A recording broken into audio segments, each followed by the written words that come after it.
Honorable members, prayers.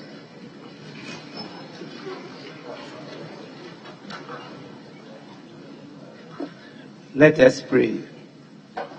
Almighty God, we humbly beseech thee to look with favor upon this Parliament of the Republic of Ghana.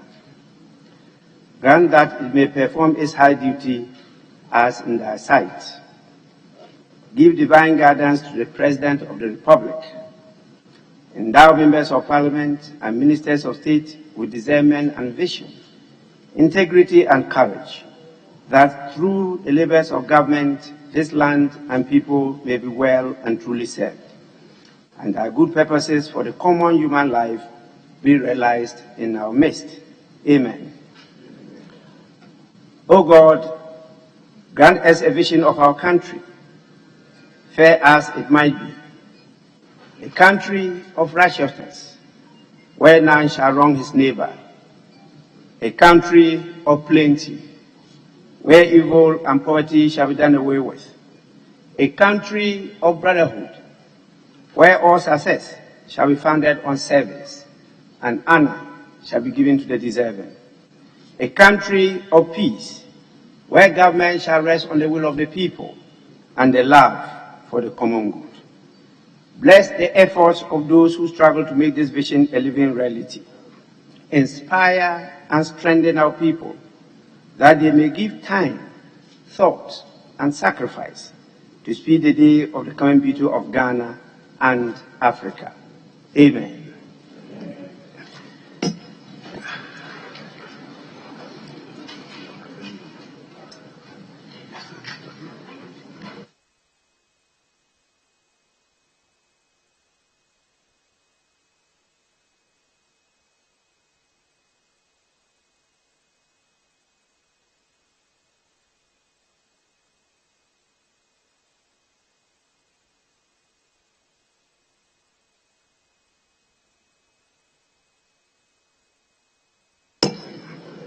Honorable members,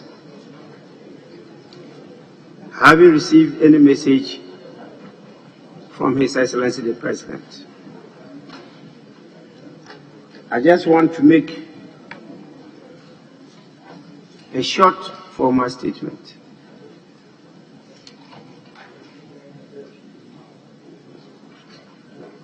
The procession of the Speaker into the House is a solemn occasion.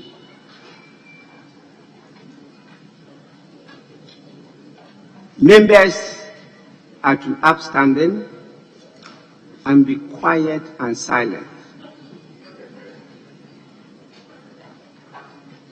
I have told your leaders a number of times to inform you that is unparliamentary. It's against the practice and culture of Parliament for people to be talking or even hailing the king when he's leading the procession into the House of Commons or the Queen. It's not done anywhere. Since that has not been done, I'm compelled to do it myself on the chair. Yes, I'm the father of the house, but that should not be said when we are in a procession coming into the house. So please, let that be the end of Father, oh Father. I'm grateful for the elulation, but at least we must go by the ethics of our career. I thank you so much. I put a lot of value on the African. I respect our traditions and cultures. If you don't love yourself, nobody will love you. If you don't treasure yourself, nobody will treasure you.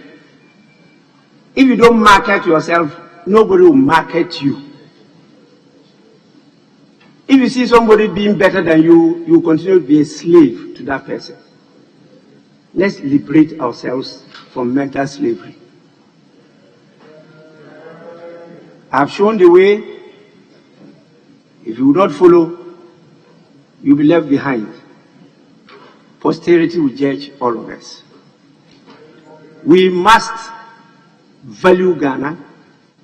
We must market Ghana. And we just don't do it by word. We also do it by actions. I said from the very beginning, I expect to see many of you in traditional wear. Unfortunately, you are all still stuck in the past, except a few.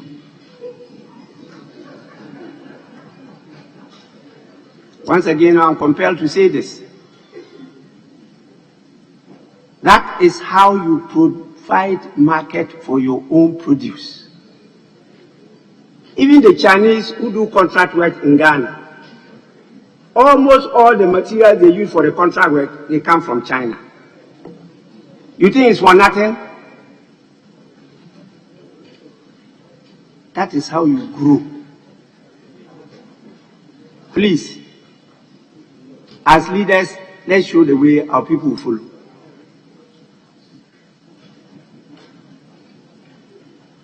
I end here, and I'm sure a word to the wise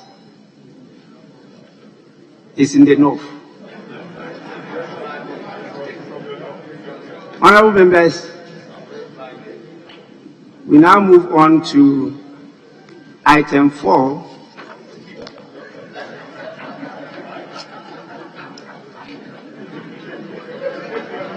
Why? Is the cap fitting some people or what? Item 4, correction of votes and proceedings and official reports. That's why I love Honorable Damboche. You know, correction of votes and proceedings. Honorable Damboche is my subject from birth, and so he's taking over from me. And he's always traditional, simply dressed, very humble, and down to earth.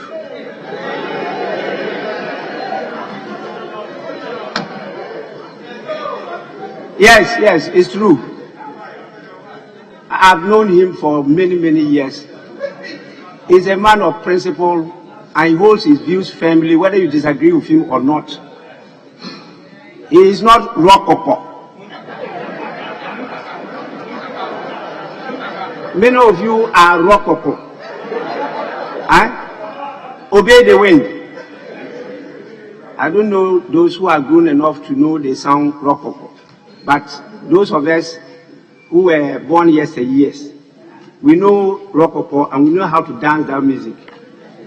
Many of you are obey the wind. You don't have your own positions on many issues.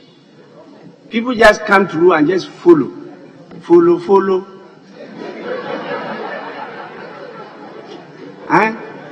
We must change. God has made us different. It's that diversity that made the world interesting place for us to live in. You don't have to always follow somebody's ideas or his values or principles. Hold your own. That determines who you are, your character, not rococo. I know the MP from Asawase. When I met him, and he was then with the cocoa industry. You know, as a young man, it took me time to convince him to come to this parliament. He's here today as a chief whip, the most senior. Most senior. Chief whip. Who has been chief whip longer than him? From 1993. Nobody. And he performed his work very well. And he is known to be a very committed Muslim, and he dresses as such.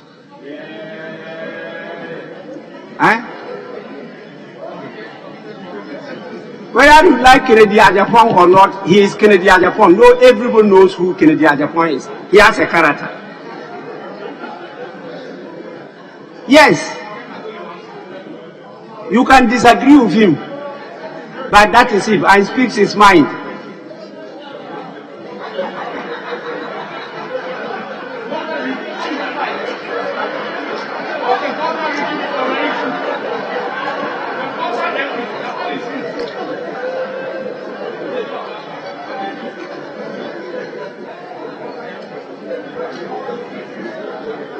If you are fighting a war, and the war is being fought on your ground, you cannot say you won the war.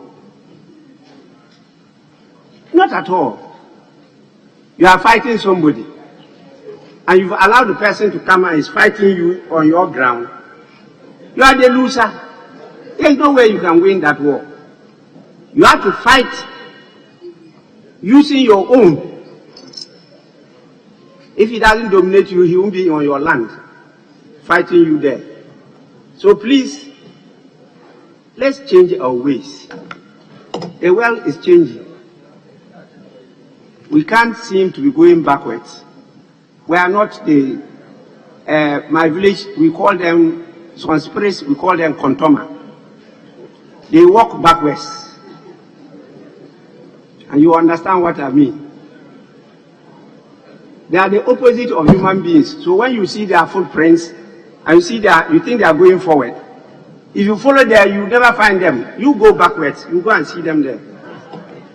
Some people call them dwarfs.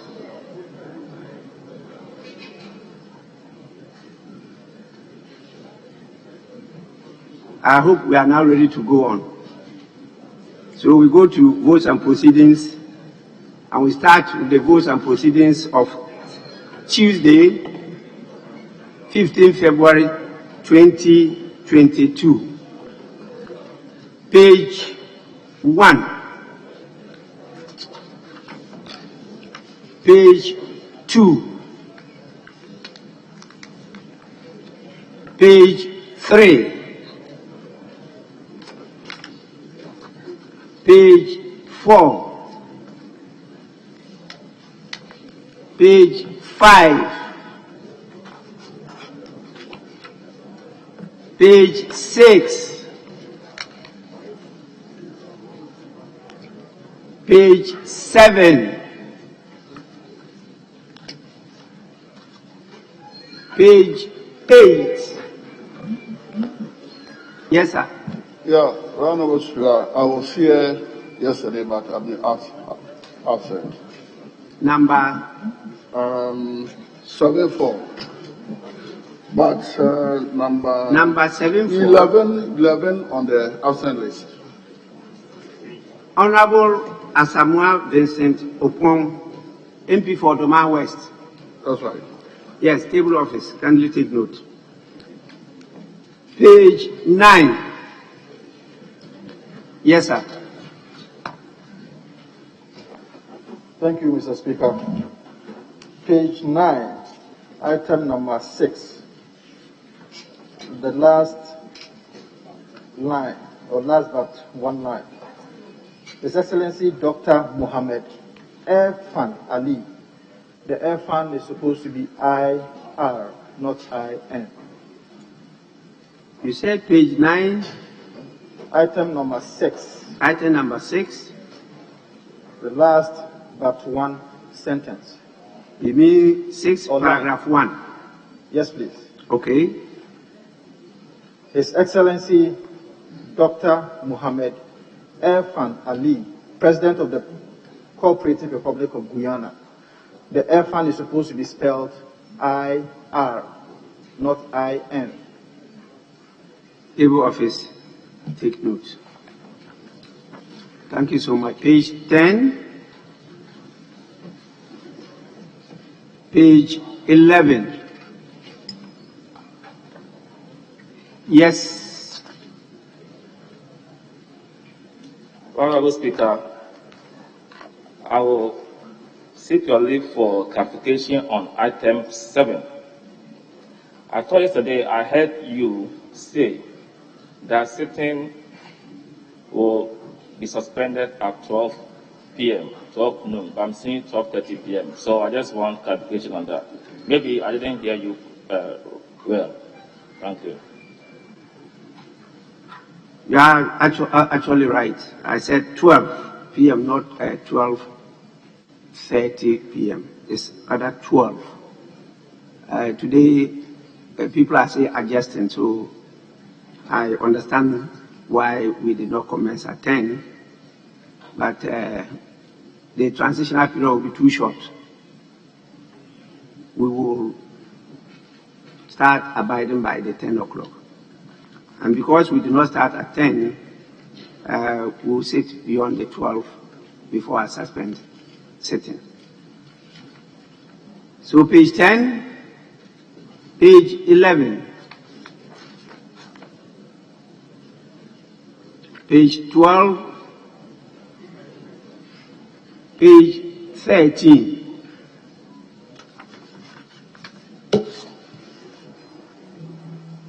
page 14, page 15. Yes, please. Honorable Speaker, page 15, under opening. The committee met on Tuesday, 8 February 2022 at 10 a.m. and continued consideration of the fees and charges bill 2021. So on should change to off. Thank you. Yes, table office kindly take note of that.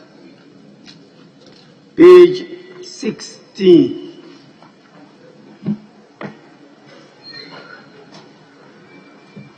Page 17. Page 18.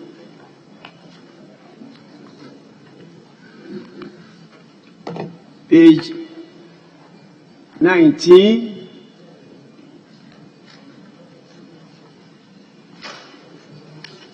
Page 20.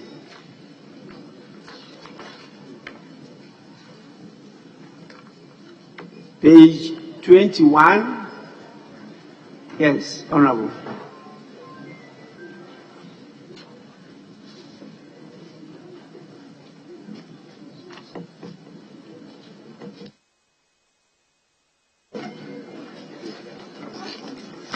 Thank you very much. Right Honourable Speaker. Right Honourable Speaker, item number 2, XVII. Unfortunately, our honourable colleague is not here, but there is some inconsistency in her name. Darkoa Newman.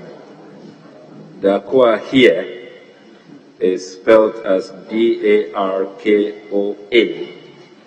But, Mr. Speaker, at page 5, item number 173, Darkoa is spelled D-A-K-O-A. So, one certainly must be wrong. I want to believe that it's probably the one at page 21. So if, Mr. Speaker, it can be rectified accordingly. Thank you, Mr. Speaker.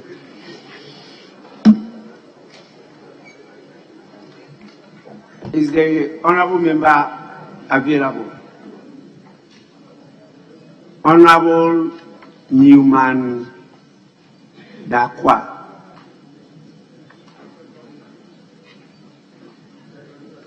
Was at page 5, the spelling is as stated by the honorable member, is Newman Darkoa. Member applying for Okakwe South. Yes, Honorable Damboche. Thank you, Mr. Speaker. Mr. Speaker, my father is called Darko. In actual fact, the name of my baptismal card is Daniel Buche Darko. My father insists that the correct spelling of Darko is D-A-K-O. And that's why he spelled his name all along. When my children bear Darko, it's D-A-K-O. Others do with D-A-R-K-O. So I just wanted my friend, Honorable Kitato, to know that it's not a question of wrong. It's a question of preference. If you say D-A-K-O, you are right. If you say D-A-R-K-O, you are right. His issue is consistency. His issue is consistency because they are using different spellings. Yeah, Mr. Speaker, I just wanted to know that it's not wrong. You can say that, well, he has been spelling D-A-R-K-O, so he should maintain that. But if you choose to make it D-A-K-O, which I think my father tells me is the proper way of spelling, that one too is right. Yes, that's why I wanted the member himself to tell us how the name is spelled. Unfortunately, the member might be caught up with some other duties. And so, table office kindly get in touch with the honorable lady and get the correct rendition of the spelling of her name. Page 19.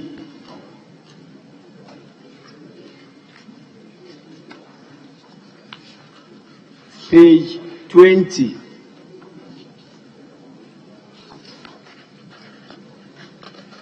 Page 21.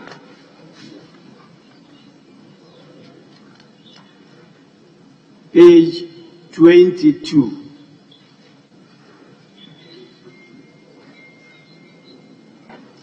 Page 23. The last but not the least, page 24. Honorable members, in the absence of any further corrections, the votes and proceedings of the 13th sitting held on Tuesday, 15 February 2022 are adopted as a true record of proceedings. We move to the official report. I have in my possession the official report of Tuesday, 1st February 2022. Any corrections?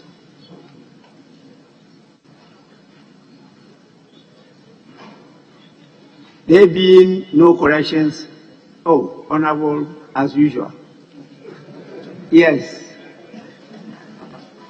Thank you, Mr. Speaker. Mr. Speaker, at column 8, the first paragraph.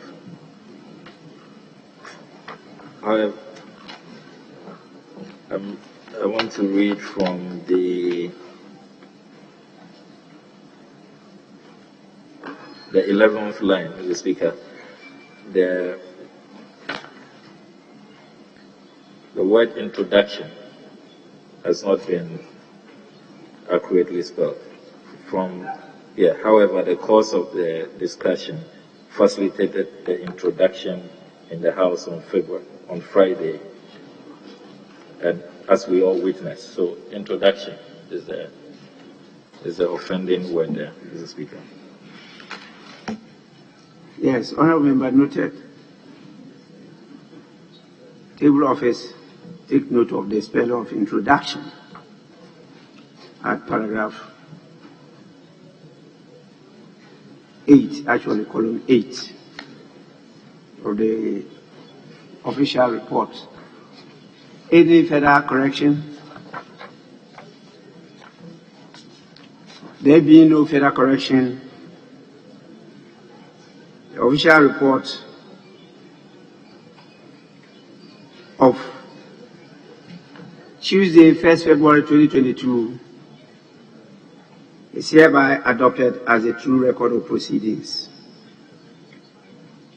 We now move on to item 5. Item 5 on the order paper deals with questions. And we start with urgent question. We have one urgent question, who stands in the name of the Honourable Member of Parliament for Dafiema Buse Issa.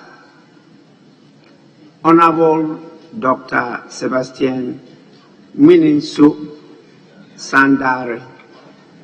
Please, it's your turn to ask your question now. Thank you, Right Honourable Speaker, for the opportunity. Before I ask the question, Mr. Speaker, I want to say that this question was asked somewhere in October last year when the outbreak was taking place, and therefore it has lost some agency in terms of statistics and timing, just for the records.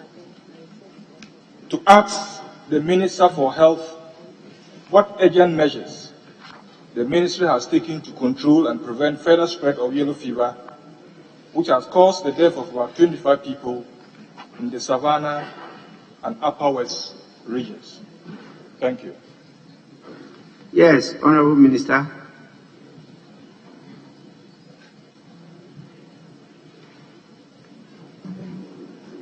Thank you, Mr. Speaker. Right now, Mr. Speaker, vaccination against yellow fever is a primary tool to prevent the disease. A single dose of yellow fever vaccination gives lifelong protection. Symptoms include fever, general weakness, headache, nausea, and vomiting.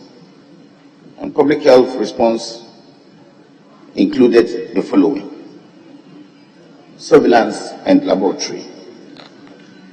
Field investigations conducted to determine the vaccination status, exposure history, and identification of contacts of suspected yellow fever cases. That is when the disease hit the initial fence we started doing. Healthcare workers in the affected regions were trained. They have been trained on yellow fever, particularly on the importance of reporting, how to investigate suspected cases, and how to clinically manage them. Enhanced surveillance. Healthcare facilities in affected regions have used the standardized case definition to enhance passive surveillance within healthcare facilities and community-based surveillance.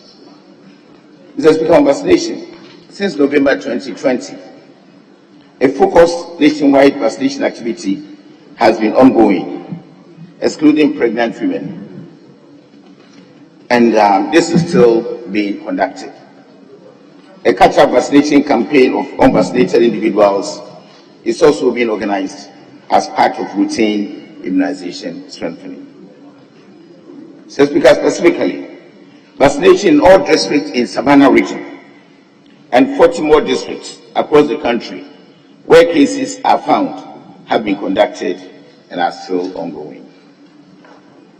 For risk communication, Mr. Speaker, risk communication and community engagement has been conducted to inform the public about yellow fever transmission and prevention, and this is still ongoing. Platforms such as mobile vans, community engagement, use of information centers, churches and mosques. Engagement with nomad communities started last year and is also still ongoing. Infectious disease specialists have been dispatched to train health workers, as indicated earlier. And entomologists have also been sent to strengthen vector control. Mr. Speaker, these are the activities we have undertaken to actually stem down the outbreak. And it looks like the case count has gone down significantly, and we are not seeing this at the moment. Thank you, Mr. Speaker. Honorable Member, any supplementary? Thank you, Right Honorable Speaker. Mr. Speaker, samples were taken for testing in Accra, in the Public Health Reference Lab, and subsequently taken to Senegal for final confirmation. My question is, what measures is the Ministry of Health taking to build the capacity of the Public Health Reference Lab in Tamale to be able to test for yellow fever in the northern part of the country instead of bringing samples to Greater Accra, and also what measures are being taken? Honorable Member, one at a time. Yes, Let's finish with the first one, then we can go to the second one. By our rules, you can't ask two at the same time. Yes, the first one, the measures the ministry is taking in place to establish, I'm sure, facilities for the testing of samples on yellow fever in the country. Mr. Speaker, one of the outcomes of the COVID outbreak is the fact that we are looking forward to strengthen our laboratories to standards where we can easily detect these infections. We are at the moment sourcing a facility from the European Investment Bank that will help us do PPP arrangements, which will come to Parliament very soon, such that our reference laboratories can be actually upgraded to be able to do these tests. Thank you very much, Mr. Speaker. Yes, Honourable Member, your second supplementary. Thank you, Mr. Speaker. It's also related. What measures are being taken by the Ministry of Health to ensure that Ghana has the capacity to do final confirmation of yellow fever instead of taking samples to Senegal for final confirmation? Thank you. Yes, Honourable Minister. Mr. Speaker, I just mentioned that we are sourcing funding from the European Investment Bank to try to actually strengthen and upgrade our facilities. And I think this is an area where we are trying to focus. Thank you, Mr. Speaker. Yes, your last supplementary, Honourable Member. Thank you, Right Honourable Speaker. Sir Minister, the nomads were identified as a major risk factor in this outbreak. What measures are you taking in collaboration with other agencies to ensure that these nomads are identified for possible interventions when they enter our country? Thank you. Yes, Minister. Thank you, Mr. Speaker. Mr. Speaker, I think I mentioned in my answer that we are doing community engagements with the nomads. And initially, it was difficult for us to actually locate where they were.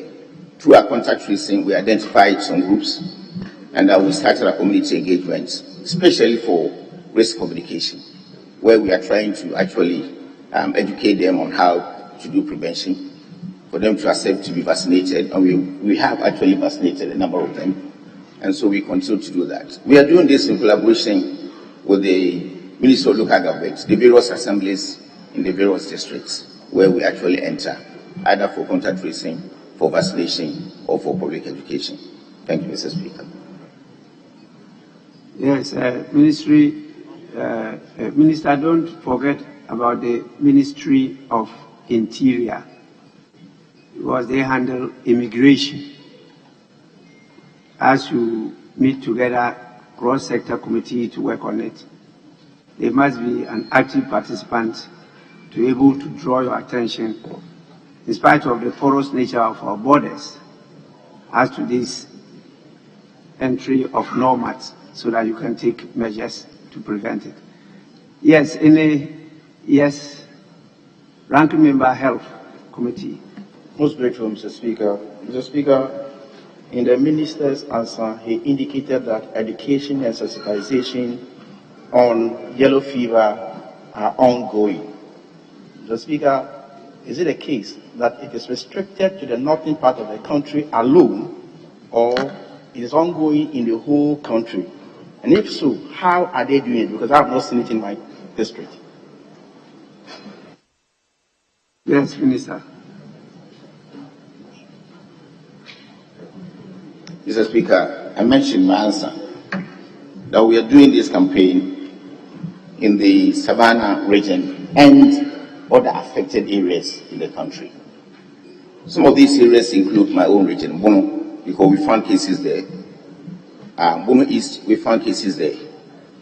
And these are the areas that we have identified, and we've concentrated our bigger resources in that area to try to do the campaign that we are doing. Mr. Speaker, not until this outbreak of yellow fever, it was like we were thinking and preparing. All our data indicated that yellow fever was like something that had been eradicated in our country. But we were always on the alert because of vaccinations we had in the past and the success that we had last 4 or 5 years to do a very massive campaign on yellow fever vaccination. So for the past 3 or 4 years, we've never seen this type of outbreak of yellow fever in the country until now. And initially when we traced, it was like it was brought in by the nomads. So we started doing the contact tracing and doing the mitigation measures to bring it down. So we are in the field, still trying to identify those who have not been vaccinated, to vaccinate them. Thank you, Mr. Speaker. Honorable members, we move on. Yes. Thank you very much, Honorable Speaker. Speaker, in the minister's answer, he said they have chalked a lot of successes in the vaccination in the previous years. I want to find out how his ministry measures success if an entry, as he claims, of just one person could result in spread and the kind of impact it had in such areas. How did they measure the success of the previous vaccination? Because if it was successful, as he claims, Mr. Speaker, then it should not have spread the way it did and affected persons. I want to know how you measure success of vaccination. Yes, Minister. Mr. Speaker, with the assistance of WHO, we use WHO tools that is adopted or deployed across the globe. And we target vaccinations. So before we go on to the campaign, we find a way to estimate how many we are going to vaccinate. And after the campaign, we evaluate how many we actually vaccinated. So that is the first indication of how successful the vaccination had been. Again, Mr. Speaker, we have district directors across the country. Every district has a health director. We have the district health management teams. We do a health summit once annually.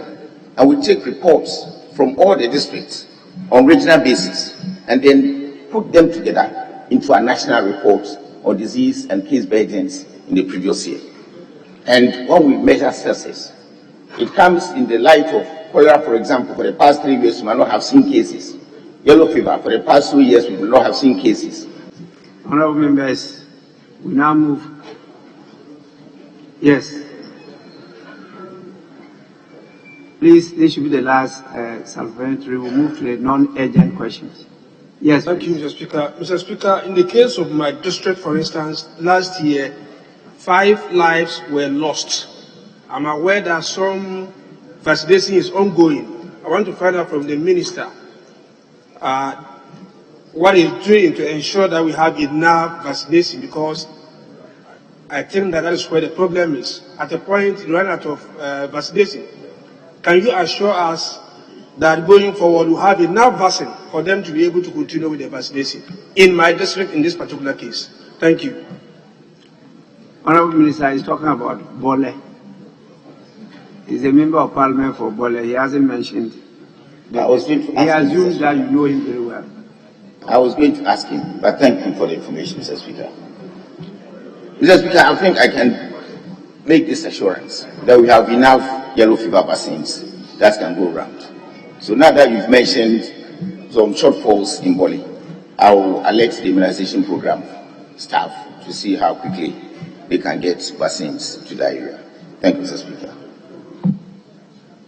Honorable members, before we move to the non-urgent questions, we will soon come out with guidelines on the use of mobile phones in the chamber.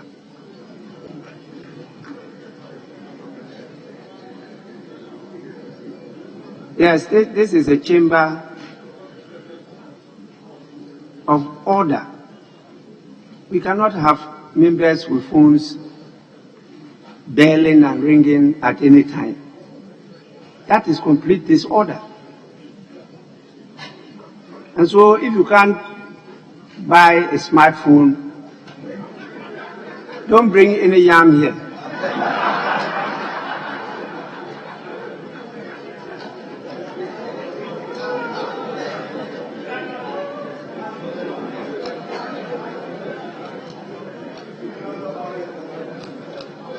This is national business, serious business, so we will not allow this kind of interruptions.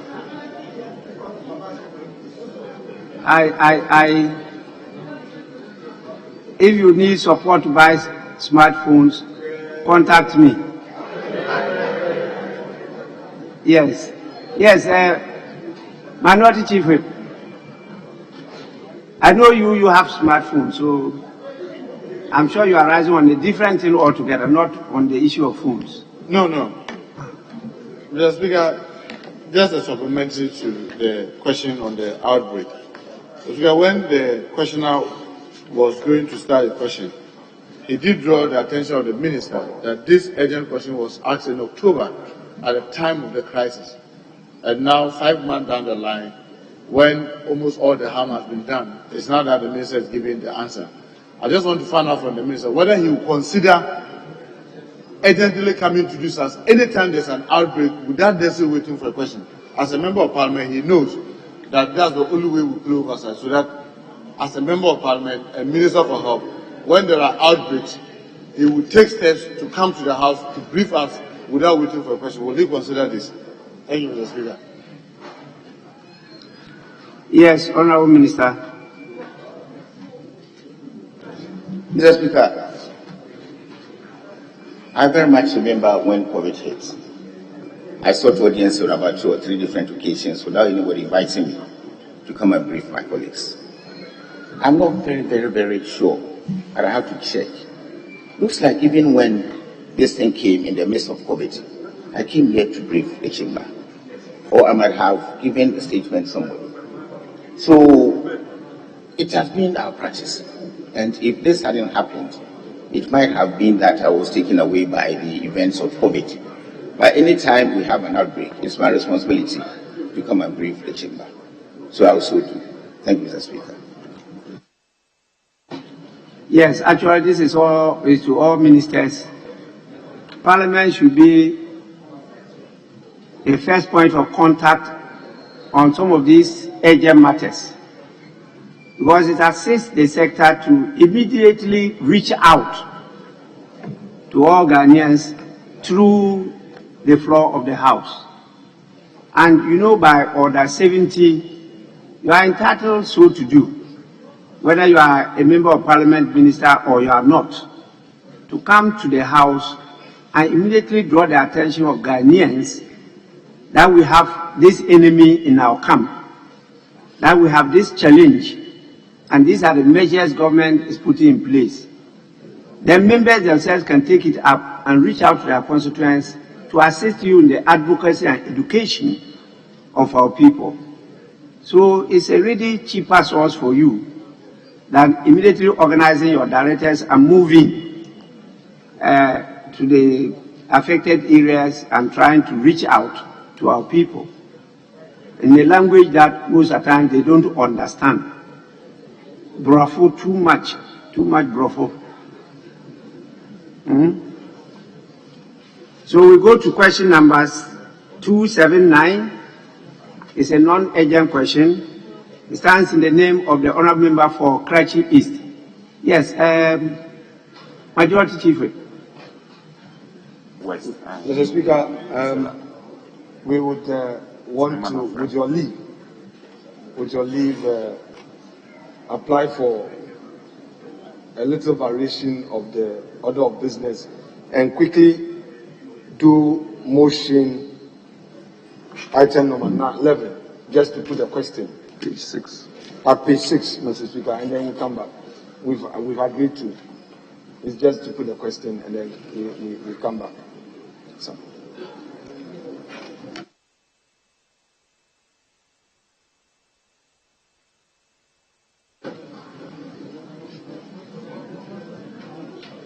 Minority Chief Whip.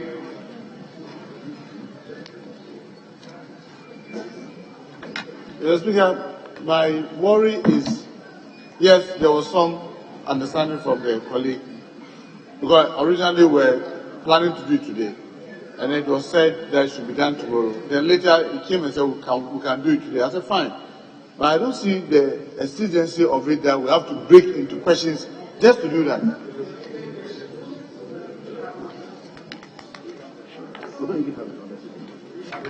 Honorable Majority Chief Whip, it's not for nothing that we always hold pre-sitting meetings in the lobby. And today we discussed the program at the lobby, and it was agreed that we'll deal with the questions today. Yesterday it was agreed that we'll deal with this item you are referring to, but today your able Chief Whip was there to put across the view that we should put it to tomorrow for good reason. So we accepted that it will be done tomorrow. Now you want to arrest our question time and let us vary the order of business for the day. I don't think you are being fair. Anyway, you are not present, so I can forgive you, but I will not vary the order of business. We'll go on, it's the same minister. We'll not do that item today, minister, we'll do it tomorrow.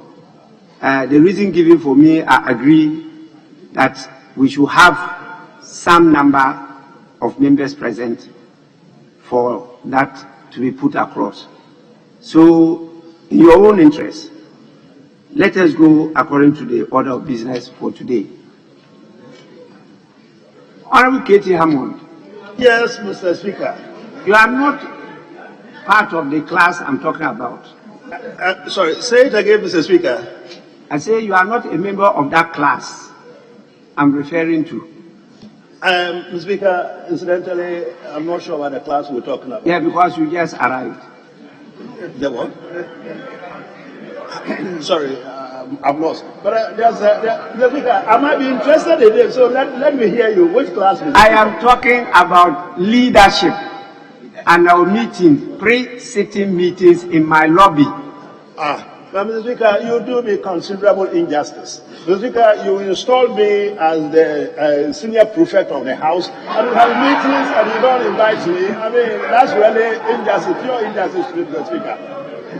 Honorable Katie Hammond, yes, it is true that you were installed by word of mouth as the senior prefect of the House. Yes, Mr. Speaker. We all recognize your gray hair. That's correct.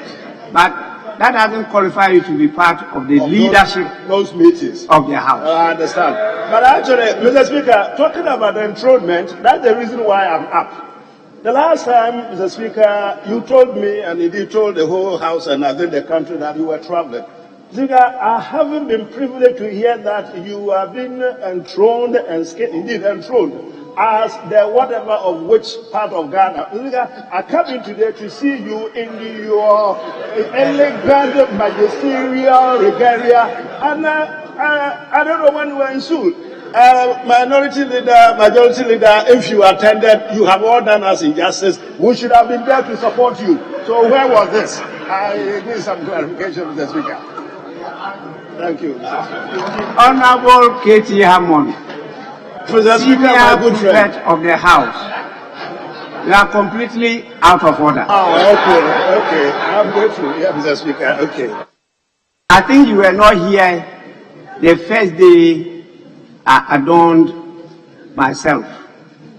And the first time I'm seeing you in this, Mr. Speaker. Beautiful again. Actually, you are giving indication that you've been absent for some days. Not quite. The other day when you were in my kind of white, I saw it. Actually, I myself started counting the days when people absent themselves from sitting, using the votes and proceedings. And immediately we get to the 15th day, we'll put the motion in place. You can check. You all know the constitutional. I'm well within the constitutional provisions on this. So,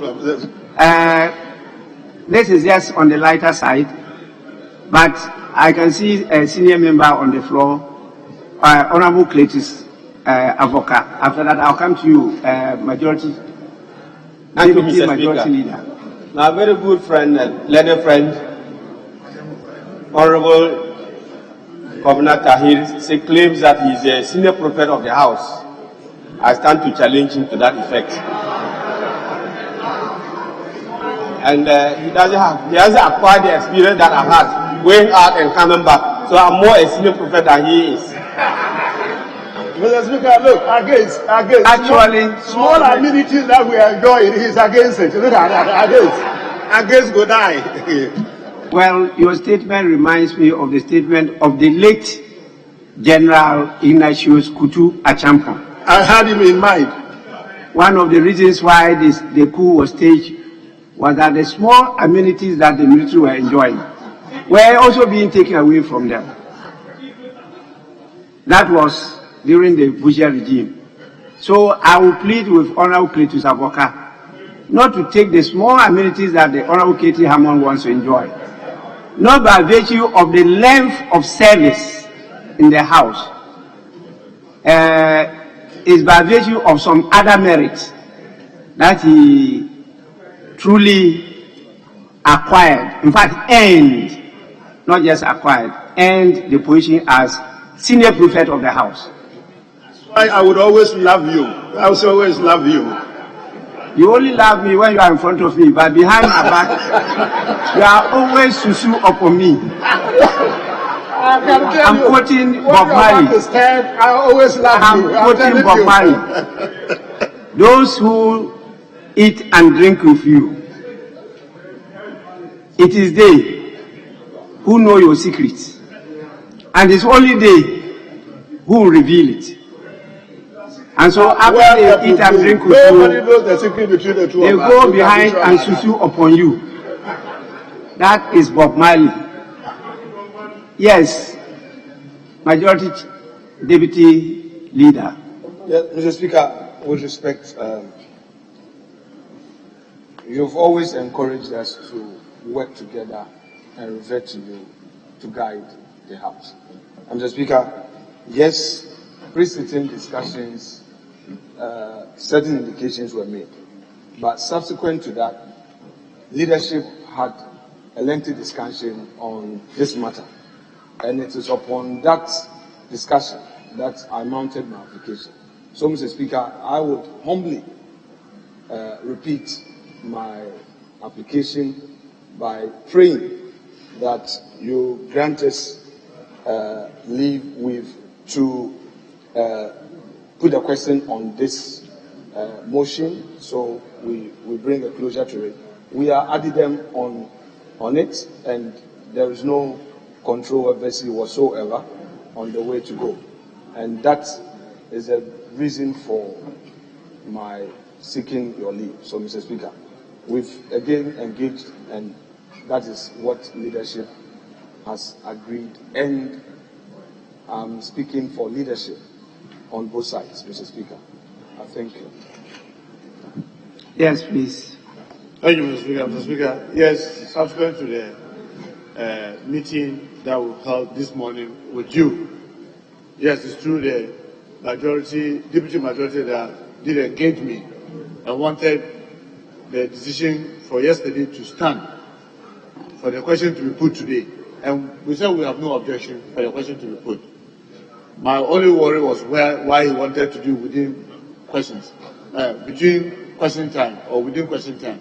So, Mr. Speaker, if it is just to put the question, we have no objection about the question being put. Thank you very much, Mr. Speaker. Practice and procedure. It's not for nothing that in the court you have ex parte motion, and you also have motion on notice. When you file the motion on notice, the notice is not only to the other party, but it's also to the court. And so if after our decision you people had any other dialogue, at least it was proper for you to pass on a note to me. that, oh, this is what has happened there, new development, and we think this should be done. I will definitely always be guided by leadership. But you know me, I insist that I will never be dictated to by any person. Because I believe in the principle of ultimate responsibility. What I do here, I should be held responsible. I will not shift the blame on any person. And so, yes, I will listen to you, I'll be guided by you, but I take the decision, and I am to be held by that decision. So please, let's work like that. I will, by all means, allow your plea. It's the same minister, and so we'll move on to put the question. Are we ready? Yes, I'm told that motion number 11 on the order paper was moved, debated, and concluded. What was left was only for the question to be put. And so I'll proceed to put the question. Those in favor of the adoption of the report of the ad hoc committee to investigate the procurement contract between the government of the Republic of Ghana and His Excellency, His Highness Sheikh Ahmed Dalmouk Al Maktoum and SL Global for the supply of Sputnik V COVID-19 vaccines. Those in favor of the adoption of that report say aye. Aye. Those against say no. The ayes have it. The motion has accordingly been adopted. We go back to the item 5. Actually, item 6 now, which deals with non-urgent questions. And the first one stands in the name of the Honorable Member for Karachi East, Honorable Wisdom Gidisu, one of the members in the club called We Shall Return. Yes, Honorable Member. Yes, sir. Thank you, Mr. Speaker. I rise to ask the Minister for Health, when Dambai, the capital of Uti region, will be provided a municipal hospital to make healthcare easily accessible to residents of the entire catchment area. Thank you, Mr. Speaker. Yes, Honorable Minister of Health.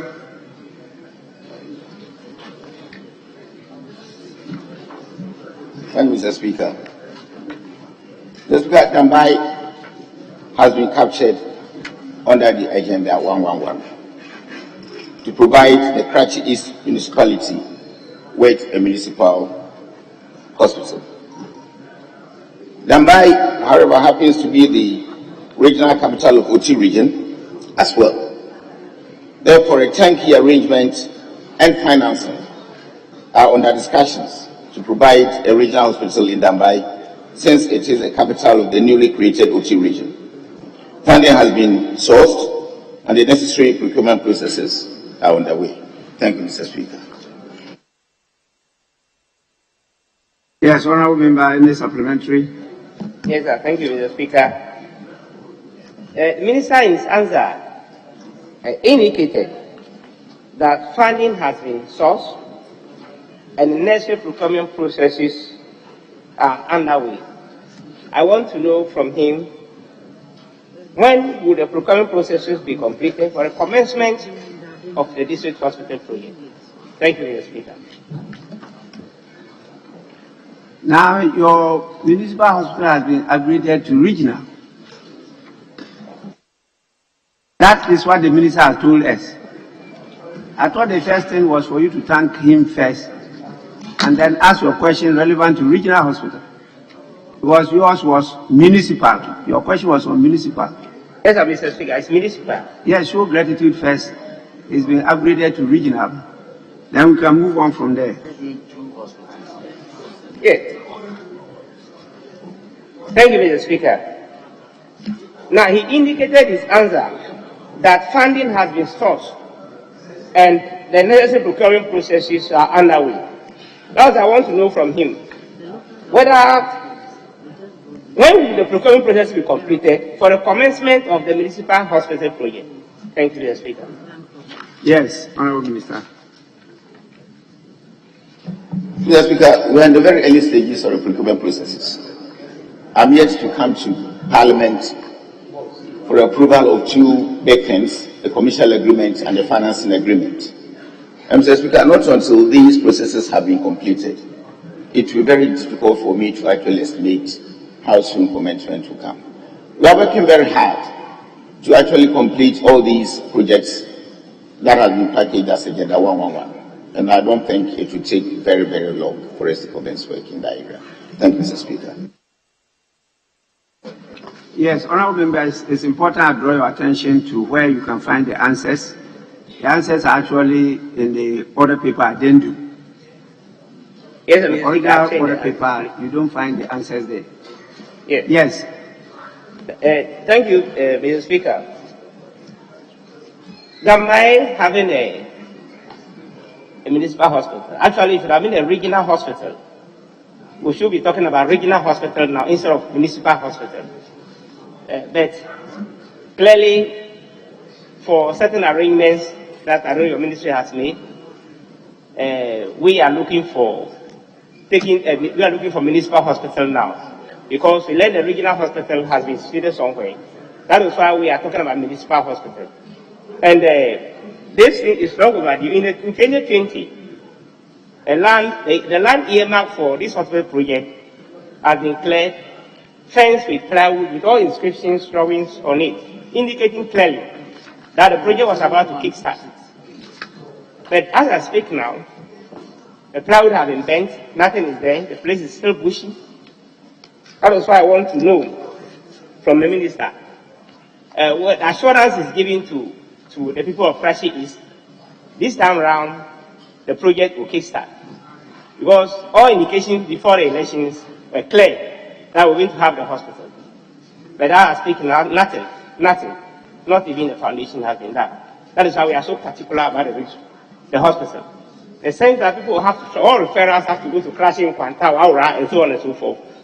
And that's why I want to know that, get assurance from the minister, whether he's assuring us, this house, and the people of Krashi East, that this time around, there will not be disappointment. From 2020 to 2022, it's 2 years now. Thank you, Mr. Speaker. I didn't actually get the supplementary question. Mr. Speaker, because, Honorable Member, you know you are a senior member of this House. And as I said, you belong to the club called We Shall Return. And you are also the chair of the caucus of the region. And you know my personal attachment to your region. That is why I gave you ample time for you to have this conversation with the minister. If not, you would have had that. You have to ask supplementary questions. You ask municipal. He says it's been upgraded to regional. You asked when. He says it's preparatory. We are seeking for loans. We are doing this and that and that. And you say you want assurance. Now, at this stage, how can you be giving assurance, particularly as you added, that they will not be disappointed again? That cannot be a supplementary question. You still have the opportunity to ask, so you can ask another supplementary, but not this one. This is not supplementary. Thank you, Mr. Speaker. The assurances have been given over and over and over, and that is why I use the word long overdue. That was why. You know why I said this? That was with respect to municipal, and your question was on municipal. But now we move on to regional. So it's a new decision altogether. Thank you, Mr. Speaker. And I want to thank the minister that we are now moving from municipal to regional. And we are only praying that he sticks to his words by giving the regional hospitals, and also urging to expedite actions on this project so that shortly we can get this regional hospital. Thank you, Mr. Speaker. Yes, I also urge you on to follow up to the ministry and put pressure on the minister. See for yourself the word preparatory. We are in the process. See the process yourself. And then you can tell whether really it's not a matter of politics as defined by Ghanaians, but real leadership of developing the nation. You see whether that is what is being done. If you are not satisfied, you are at liberty to come back with another question. Yes. So we'll move on to the next question, which is question number 281, standing in the name of the Honorable MP for Sige, Honorable Christian Kolete Otute. Yes, Honorable Member, it's your turn now. Oh, I have two members. Yes.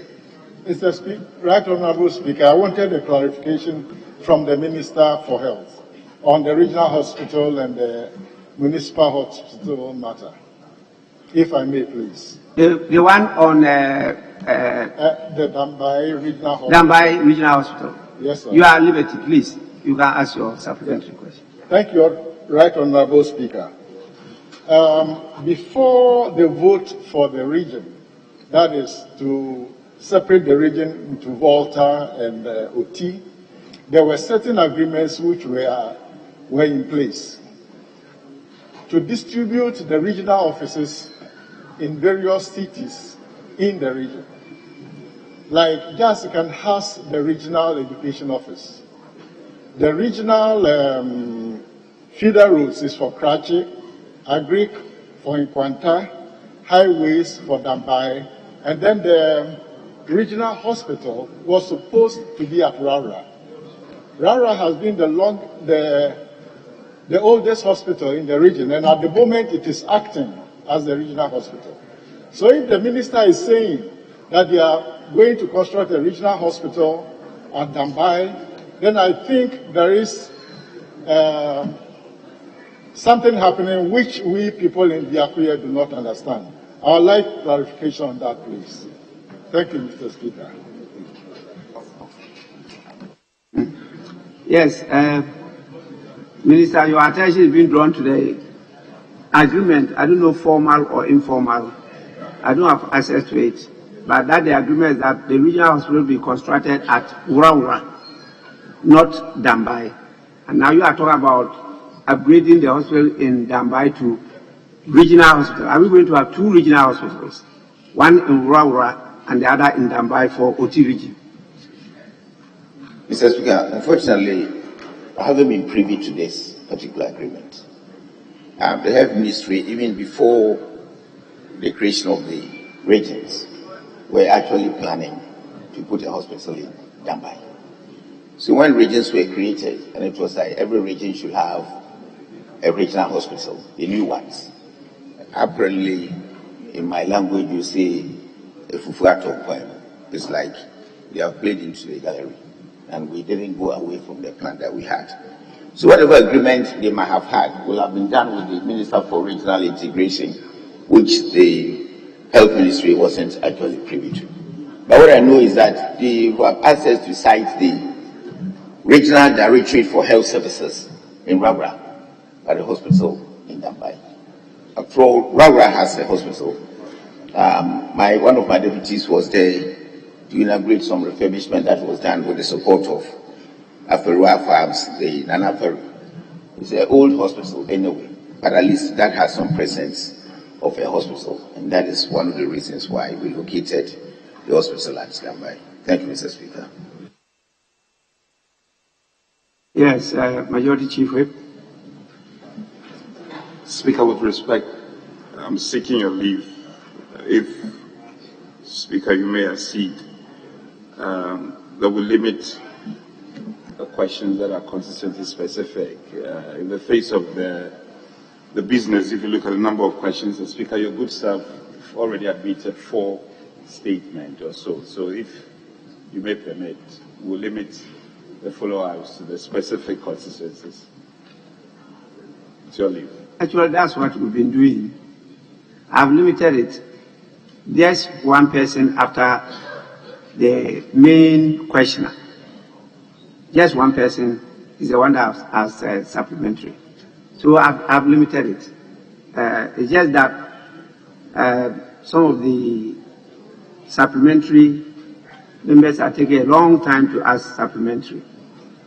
And it's difficult to gag members when they are seen on the floor representing the interests of their people in the constituency. So we'll be guided by your intervention. So we move to the next question, which is question number 281. I've already called on the Member of Parliament from Sige to do so. So, Honourable Member, you may do so now. Thank you, Mr. Speaker, for the opportunity to ask the Minister for Health why the Sige Health Center, which used to operate 24 hours, is now operating only from 8 a.m. to 2 p.m. and is closed on weekends. Why? Yes, Minister. Thank you, Mr. Speaker. Mr. Speaker, there is now a new polyclinic at Sige. This is one of the 5 polyclinics commissioned and operationalized in the Greater Accra region around 2019. This new polyclinic has 3 doctors and well-resourced with staff, some of whom were moved from the health center to run general services 24/7 in the polyclinic. Mr. Speaker, the Sige Health Center, which is close to the polyclinic, now runs maternal and child health services only. And these services do not warrant 24-hour operational time. Mr. Speaker, all emergencies are attended to at the polyclinic, and we are serving the people of Sige and the Oberon's very well with these 2 facilities. Thank you, Mr. Speaker. Yes, Honourable Member, supplementary. Thank you, Mr. Speaker, for the follow-up. May I know from the Minister what becomes of the huge infrastructure there? Because that health center has been there for about 40 years. And recently I've put up a bed sitting capacity of 24, which is to serve as ward. And the polyclinic itself is outside the community, 4 kilometers away. So in midnight, it's so difficult to access it. So the community is not at all happy. So what becomes of the huge infrastructure put up there? And the district capital may not just have 1 polyclinic and we say it's enough. Yes, Minister, he's talking about a new infrastructure. Mr. Speaker, I inherited the new infrastructure having been located in that area. We couldn't make efforts to relocate it from that place. And our understanding was about land issues. That made the previous minister pushed the thing a little bit further away from Sige Township. I actually completed and commissioned that facility. Mr. Speaker, it has a modern laboratory. It has all it takes. One of these VAMED polyclinics, you yourself, Mr. Speaker, when you were health minister, you saw one of them. So what we decided to do was to try to relocate all services, apart from mother and child. So pregnant women and their children going for immunization and going for antenatal care services. Mr. Speaker, these services in normal other clinics do not run 24 hours. Because our fear, initially when we commissioned the polyclinic, like my colleague is saying, we were not getting patients to the new polyclinic. And that is where we had capacity to treat various ailments. And therefore we couldn't go to refurbish this one again to put 2 big facilities in the same area.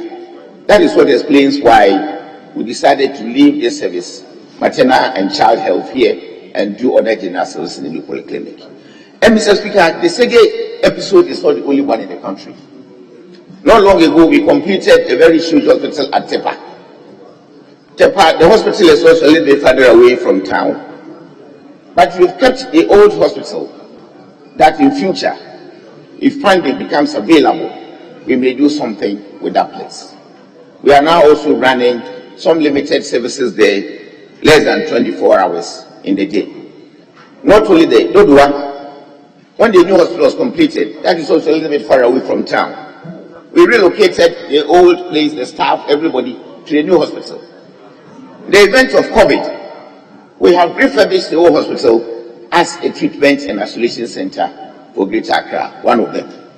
Not only that, we have several examples. So, Mr. Speaker, this is not an odd one out. This is the way we plan to do certain things within the health sector.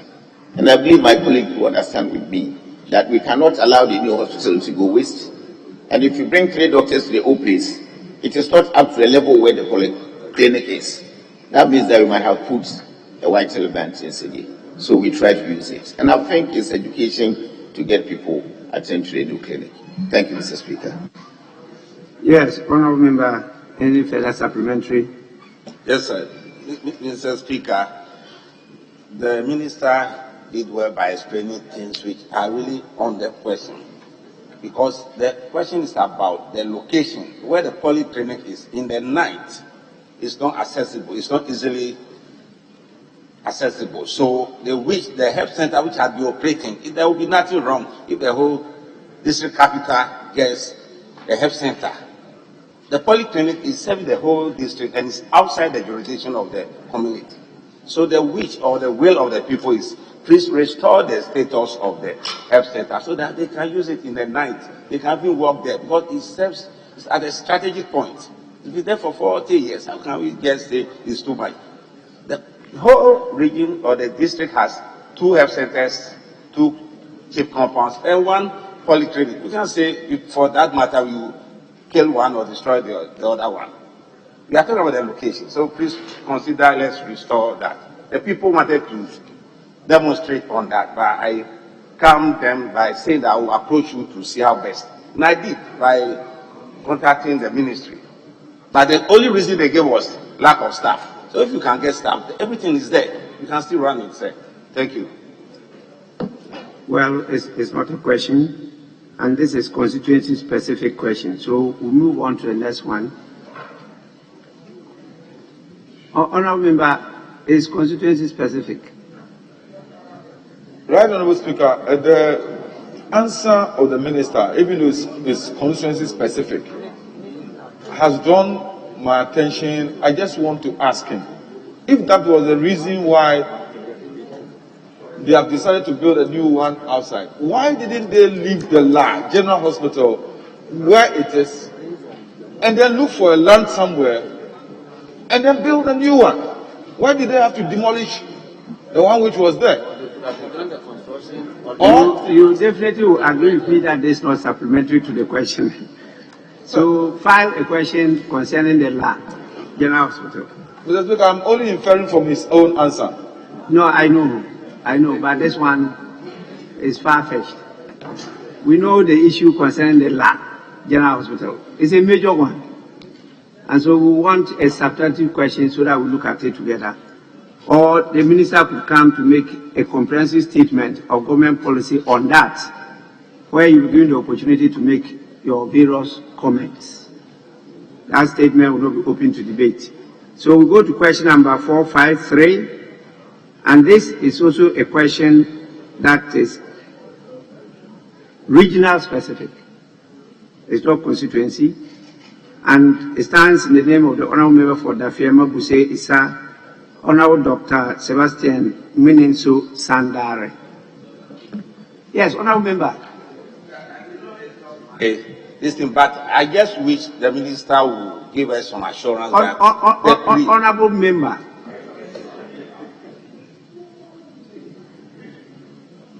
Read the standing order.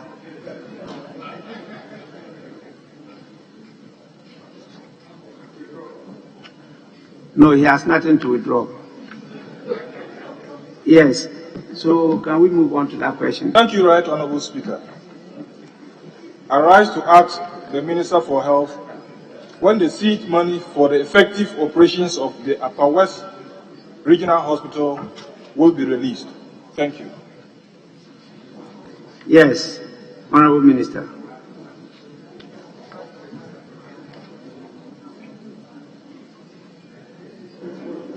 Thank you, Honorable Speaker. Mr. Speaker, the Ghana Health Service does not have the budgetary allocation for such seed money. New hospital projects have startup capital and initial supplies inbuilt in their contracts. This intervention is to forestall such challenges inhibiting smooth operations of new hospitals. The Upper West Regional Hospital had initial startup capital challenges. But Mr. Speaker, the good news is that all is well now. Necessary commodities, both drugs and non-drugs, have been supplied and are being supplied from the regional medical stores. And Ghana Health Service is again subsidizing, supporting them by paying their utility bills, at least electricity and water. We have managed to do some connections, change the two-phase electrical connection to three-phase, which they are now getting good power for the equipment they are putting there. So the place is now functioning, Mr. Speaker, without much challenges. Thank you, Mr. Speaker. Actually, you haven't addressed the question. The question is talking about when the startup capital will be released. You are talking about the hospital now functioning well. Has that startup capital been released, and that is why it's not functioning well, or what? Mr. Speaker, the fact is that in that particular instance, it was part of the Eurojet project that was done prior to even 2012, the preparatory arrangements and the loan facility and all that. When we got in, we realized that after completion, there was no built-in startup capital. So we have to scavenge to find some money. All our efforts proved futile. And so we relied on our traditional commodity supplies to the hospitals. And that is why initially we were having challenges. They have operated for over 1 year now. And through the health insurance system, they managed to generate IGF to the extent that now we don't have much problems. The initial challenges they had, we supported them by taking their utilities. And so we are now working very well without any seed. I'm sorry, Minister, I've interest in this matter. I have a number of applications asking for my intervention in various areas. If you are not telling me that all is well, according to the Minister for Health, all is well. These interventions you are requesting from me, can I go ahead to do? Mr. Speaker, I cannot restrain you from doing that, but I will try and make sure that you get a very good answer when you get to them. Please, Chair. Mr. Speaker, I cannot give assurances, but we are supporting them. It is not in the form of initial capital, but the operating. But I spoke to the regional director. All new regional hospitals, please support them with the initial capital. And for the other support, it's annual. I was in the ministry. I know the challenges we are facing, but let's prioritize this issue of initial capital for them to operate. Mr. Speaker, I'll take note of that. I will support you. And the new hospitals Mohammed is doing now, we try to push in this capital. Not only one. Even Tolon, commission, we have that regional hospital. And the deputy chief whip is always chasing me for a vehicle to know them run the hospital. We are struggling. But I know you can't run. How can they be chasing you? Thank you. You are not a sportsman. Anyway, Honorable by any further supplementary. Thank you, Right, Honorable Speaker. After your intervention, I can only say that the seed capital has not been released. And I'll tell the people of the Upper West region that the Minister of Health says all is well with their regional hospital. Thank you, Right Honorable Speaker. Well, we'll follow up to make sure they release the sea capital. Yes, not only for Upper West, but regional hospitals. And honorable members, take note of it. When you are doing the budget prioritization, health is, for me, number one. I always say that if you are not healthy, you can't be educated. We always say education is number one. But I always maintain that health is number one. Because if you are not healthy, you cannot be educated. So let's prioritize it. Let's look at the budget of the Ministry of Health and then make sure we support them to do what we want them to do. Supplementary questions. I'm tempted to allow the MP for WA Central before I come to Honorable Bauer, right? Yes. Thank you, Mr. Speaker. Mr. Speaker, I'm surprised that more than 5 years after this hospital was completed, 4 years after it has been commissioned to operate, we are still thinking about seed capital, and the minister is still making promises. Mr. Speaker, I would like to know why this length of time before this operational seed money is in place. What could be the reason? Yes, Minister. Mr. Speaker, in the first place, I'll crave your indulgence to correct my colleague. I haven't made any promise yet. I'm only trying to explain, but I haven't promised anything. All I'm saying is that all is well, and that is not for me a promise. Mr. Speaker, I have said everything. And I'm a bit surprised that my colleagues from Upper West, all of them are on me for seed capital. The fact is, we did not put in the contract either a vehicle or something extra that could be released to the facility. When that happens, please, we have to find from budgetary allocation new money to be given to the hospital. And my colleague, you know what it is when it comes to government resources to go. So we started scavenging initial stages to enable the hospital to start work. Ghana Health Service vowed to take the utilities, saying that when they operated with that money, the hospital wouldn't close when the electricity people call on them. So we are now paying the electricity and water bills, right?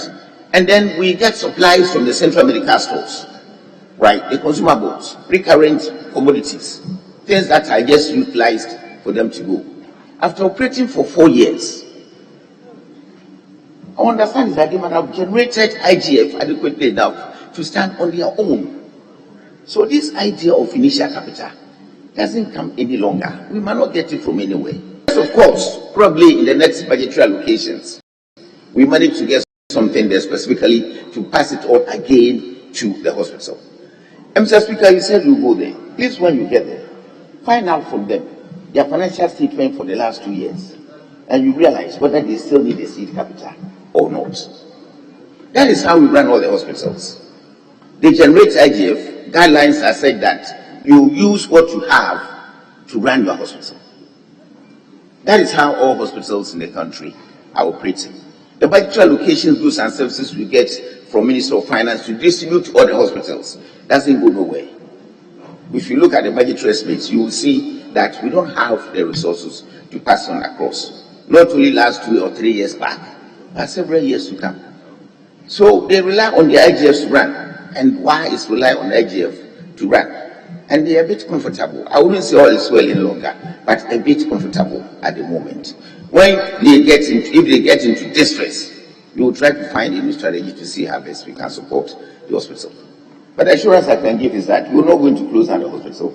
We'll make sure that it continues to provide services that they are providing. Thank you, Mr. Speaker. This one, yes. I said we're not going to close. That is a promise. Honorable Minister, I'm aware of some force majeure that also cause problem at the hospital. Please resume your seat. You all recall the explosion of the truck that was carrying the hospital equipment and other things to WA around Bole, where even we lost some lives and the rest. Those were meant for the regional hospital.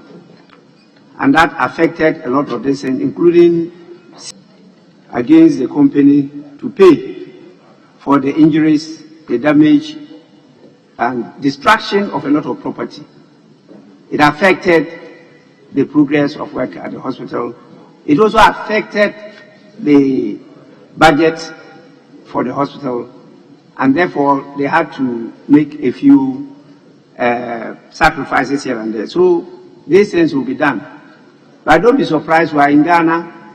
This parliament is about 29 years old, but we are still tenants in a rented premise called the chamber, which belongs to the executive arm of government, not parliament.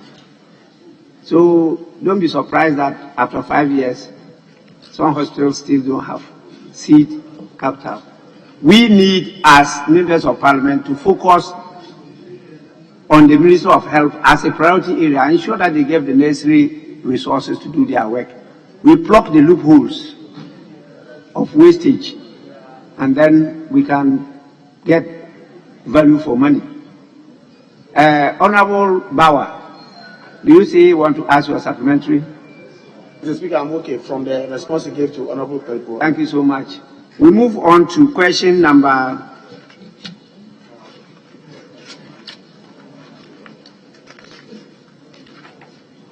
456.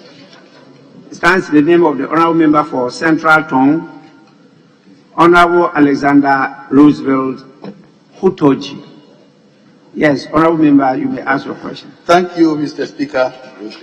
Mr. Speaker, I rise to ask the Minister for Health what is preventing the Ministry of Health from confirming the Chief Executive and the line directors of the whole teaching hospital who have been in acting capacity for over 2 years. For over 2 years? Did you say 20 years or 2 years? 2 years. 2 years. Yes, Minister.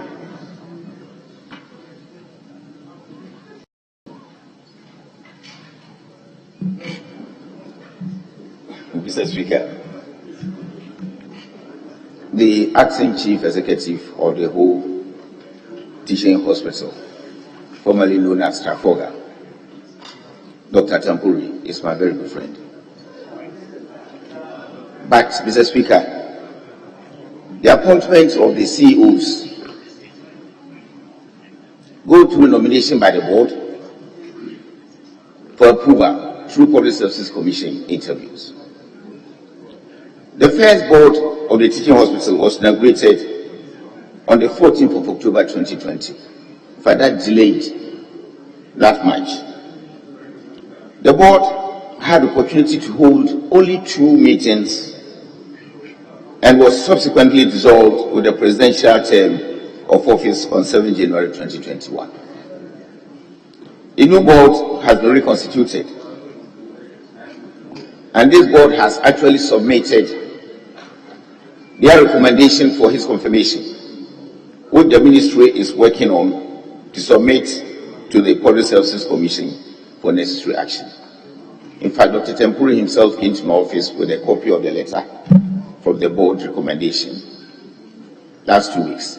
And last night, when I asked my chief director, we are just about submitting it to the Public Services Commission for necessary action. Thank you, Mr. Speaker. But that is only when Public Services Commission, he passes through their interview procedures. Thank you, Mr. Speaker.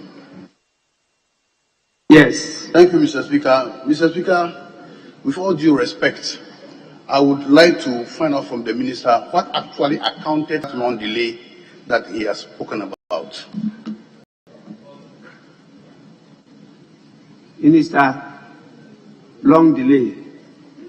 What accounts for that? Mr. Speaker, I was thinking this is a bit history now, but I'll try to address my police concerns. The appointment of boards go through processes. Some of these processes, Mr. Speaker, as you know, is not within my remit. You have to submit nominations to Office of the President. They will call you for consultations. After you've agreed, they will submit it to Council of State, and Council of State will also take time to look at what they wanted to do. Just look at the Council of State we had in the first term of Nana Akufo-Addo were very meticulous with board appointments. Even CVs that we submitted, they gave us a different template for us to get back to the nominees, to get them do these CVs in that same format so that they could have common type of documents to work with for all the several, how do I call it, agencies we have in the health ministry. And I must think that was part of the things that caused the delays.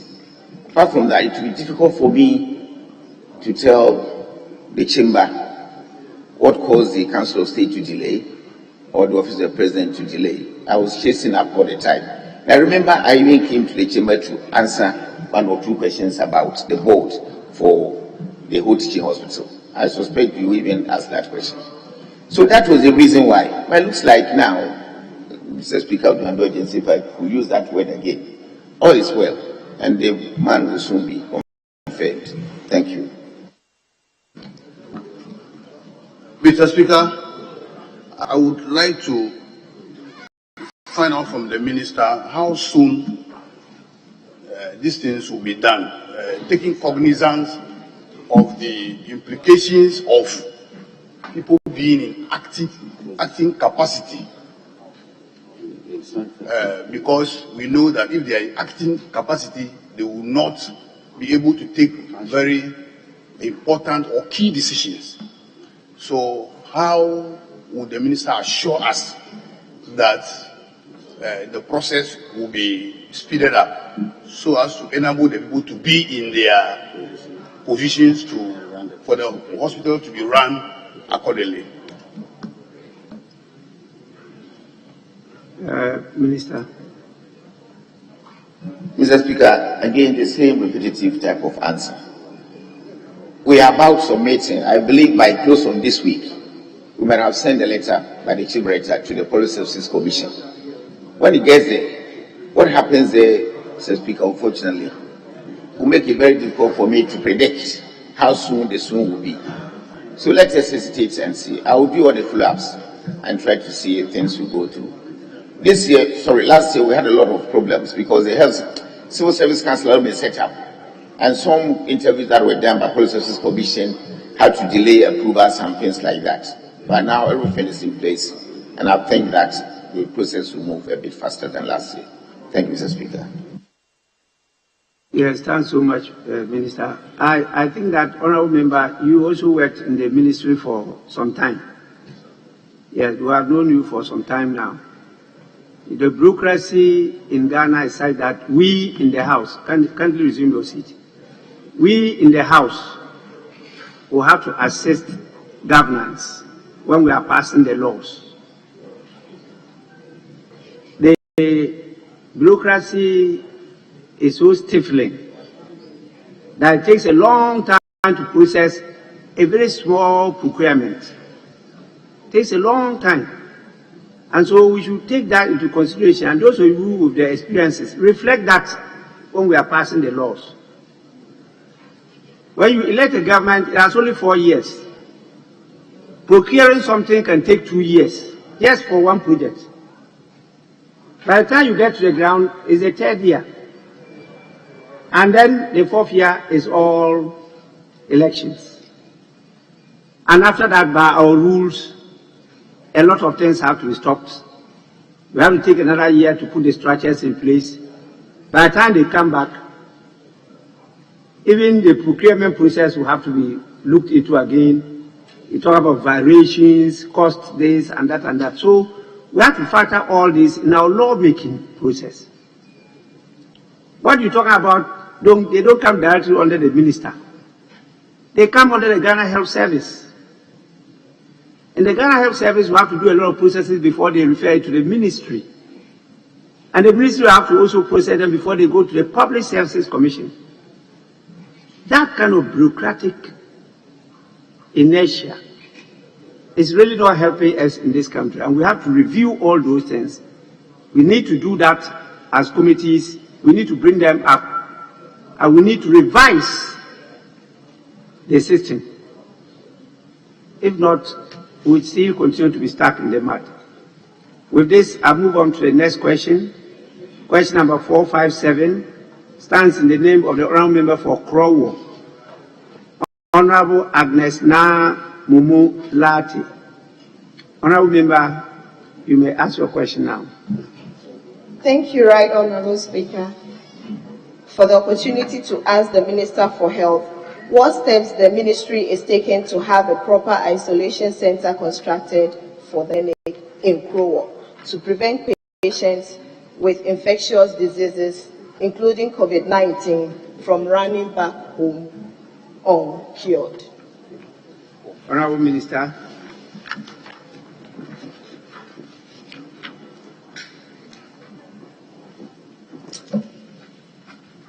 Thank you, Mr. Speaker. Mr. Speaker, the Ministry of Health has no policy in place which seeks to construct isolation centers for all hospitals and polyclinics in the country. However, the Ministry of Health and the Ghana Health Service have designated some facilities as holding and treatment centers in the region, Greater Accra, such as Ghana Infectious Disease Center at Ghana East and the Ghana Health Service Infectious Disease Center at Pantan. These centers have been earmarked for the effective treatment and quarantine of COVID-19 and other infectious diseases. The Ghana Health Service has also partnered with some private and religious stakeholders who have offered their facilities as quarantine centers in and around the Greater Accra region. The ministry has also commenced construction of holding and treatment centers across the country, for which Greater Accra region has 3 in Kolebu Teaching Hospital, Dodua, and Pantan, of which Dodua has been completed and actually handed over. All hospitals are expected, and in fact we sent them guidelines to ensure that temporary holding areas are well demarcated and this are observed to prevent cross-infection and absconding. So we have already given instructions and we monitor that each hospital should create some little area and do their own infectious things there temporarily, so that we call ambulances to transfer very severe cases or take them into isolation. That is what we're doing. Thank you, Mr. Speaker. Yes, honourable member, supplementary questions. Thank you, Mr. Speaker. This particular polyclinic stands uncompleted, and that has given rise to the current situation we are facing. Given that Nungwa, Sakumono, Teshin, La, in fact with the La hospital down now, have no proper isolation centers within this environs, and without being privy to the criteria for the selection of the places for or the hospitals for isolation center, will the minister consider, as part of the criteria, if it isn't, having densely populated areas and strategic locations having proper isolation centers? Yes, Minister. Mr. Speaker, I've noted my colleague's plea, and we'll sit back and look at how best we can support Longwa. We have sent a team of people supporting your hospital, the Chinese program that we are running. It is only in your hospital, so we'll see how best we can work on that. But I'm not promising, and I'm not assuring too. So I will take it into consideration. Thank you, Mr. Speaker. We'll look at it and see if we can find a way to work on. Thank you, Mr. Speaker. Honourable member, any further supplementary? Yes, sir. Thank you, Mr. Speaker. Finally, I also want to update the minister that the chief priest, or let me say a private individual, in the person of the chief priest, has commenced something because of the gravity of the situation at the polyclinic. And so if the minister will consider coming to the aid as urgent to complete the isolation center because there's no space to even keep patients at the OPD. Thank you, Mr. Speaker. Minister, will you consider that? Mr. Speaker, this is a plea from a colleague. I don't have options. That will take into consideration. I will let them do some little assessment and maybe meet with a philanthropist who is working on that. Thank you, Mr. Speaker. Yes, honorable members, could we move to the next question, which is also constituency specific. Question number 568 stands in the name of the honorable member for Awutu Senya West, Honorable Mrs. Gisela Tete Agotui. Yes, honorable member. Thank you, Mr. Speaker. Honorable Minister, I rise to ask you, the Minister of Health, the efforts the government is making to upgrade the Bojuase and Senya Breku polyclinics to function effectively. Thank you. Yes, Minister.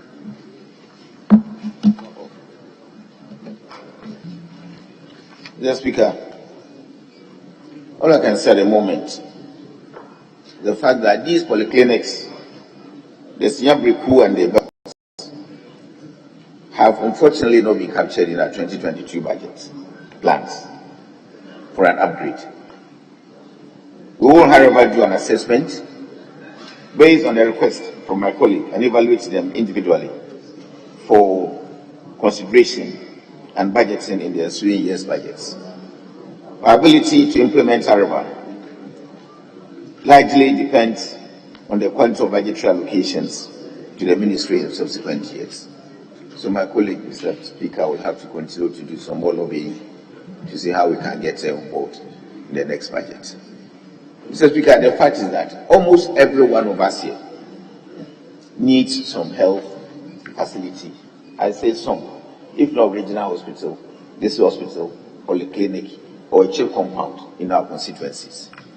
But the bottom line is what Mr. Speaker said, the resources. So if you have them, you will flow. I keep on asking colleagues who confront me and say, you write it on your letterhead. I have a whole big file that is sitting there for consideration. So I will still have this. We can look at some of these things going forward. There are a lot of facilities that need rehabilitation, not only Bojuase and Senya Breku, but several others. So Speaker, if you visited Sopon Hospital or this place, Elmina, you go there and you see what we have left behind us several years without proper rehabilitation and refurbishment. So we have a huge budgetary problems ahead of us that we will have to confront. But I've taken your plea into consideration and see how best we can support you. Thank you, Mr. Speaker. Honorable member, any supplementary? Yes, Mr. Speaker. Thank you very much for your response. But I need to give you some statistics for you to appreciate that it's not just any other letter that I'll write and put on the file that has to be. Mr. Speaker, the Bojuase Polyclinic was given polyclinic status in March 2019. It serves a population of about 52,000, has about 10 chips compounds that feed into it. And so it's not a small health facility. We're not asking for much. All we're asking for is that those facilities that started as health centers and have organically grown into polyclinics be given a bit more attention I'm saying this because you have certain design parameters that are available as your design requirements for polyclinics and the various facilities that they should have.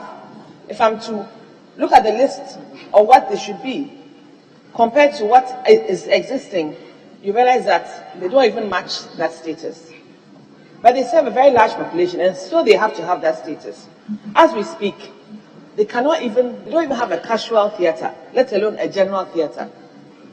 And because of that, there are lots of referrals, lots of accidents, a lot of referrals that are made to Nsawam, Kasua, Swedru, and various other health facilities, which could have been taken care of them because at least their doctors assigned there. So I think the health minister should please give some assurance that those that have grown organically, that need expansion of facilities, they should please pay attention to that. I need that assurance from him, Mr. Speaker. Please. Minister, assurance. Mr. Speaker, anytime any of my colleagues mentions assurance, my mind prays on the committee for assurance. And I don't want to appear before any committee again in this chamber, Mr. Speaker. So assurances wouldn't happen. But I can only say that I will take your plea into consideration. We are adopting a new strategy, something we call network of practice. And the World Bank has given indication of their funding, such that we pool health centers together, give them chip compounds together, give them one big health center or polyclinic where they can do referrals instead of all rushing to the district hospitals. And if you get that funding, I believe some of these facilities can be refurbished. So I'll take your plea into consideration. Thank you. My friend's sister. I have interest in that place, so take good care of it, because when I was practicing in Accra here, I had a large farm at Bojuase. So almost every weekend I was in that farm there. So I know the place very well. What happened to the farm, Mr. Speaker? The farm. Actually, you know the challenges farmers face. Right. One, after harvest, even how to dry the grains. Our farming maize, cassava, and some yam. It was not easy. After that, market. In fact, my cassava usually had to be bought in the farm like that by the Makolo women. And they pay whenever. If they are able to harvest it and go and sell, then they come and pay you. So I lost greatly. But I love farming. And I went with the chiefs there. We were very good friends. So I know that polyclinic she's talking about. And so let's see how we can help her to develop that place. And it's my special interest I'm disclosing. Thank you, Mr. Speaker. But these frustrations you are putting out to discourage some of us who want to go into farming. So you keep all this. I should go into farming. I'm a farmer. I'm a product of a farmer. Pardon me? I'm a product of a farmer. Me too. Yes, so we should be farming. And I'm a farmer too. Yes. And I'm facing frustrations just like yours. I couldn't harvest my rice. I couldn't harvest my rice last farm season. I couldn't have a combined harvester early. So I'm a farmer. That is the engine. This is not a question. This is engagement with the speaker. That you is people, the you are envious. Honorable Minister, that is the engine of growth in this country. Food and agriculture. And we have to pay serious attention to food and agriculture. And we need to support the farmers. That one, no two ways about it. It's an essential of life. And so whatever we have to do to support our farmers, please, let's do. But I will all try to support to see how the polyclinic. Thank you, Mr. So, Speaker. honorable member, let's work together. Thank you, Mr. Speaker. Mr. Speaker, please, just the last supplementary question. Honorable Minister, I asked about Bojuase, now I asked about Senior Breku because my question was 2 in 1, which was also given the polyclinic status in the first quarter of 2021. And again, they also have their peculiar challenges. They're also trying to, another catchment area of 30,000. The closest referral is to Winneba Trauma Hospital. So please help them to get their facilities so that at least they can at least do some general surgeries that do not have to travel that far on the bad roads, as maybe you're also aware, to get to for some better health care. I'm pleading with you also. And if you have vehicles, please spare me some so I can also give to Olivia Twist as for more. Thank you, Mr. Speaker. It's not supplementary, it's just information. So, honorable members of this, I will suspend sitting till 2:30. I might not be present myself. The first deputy speaker will then resume the chair and continue proceedings for the day. So the House is accordingly, sitting is accordingly suspended till 2:30 p.m. We'll continue with the questions, and the rest of the business for the day will be completed by my first deputy speaker. I thank you so much for the cooperation.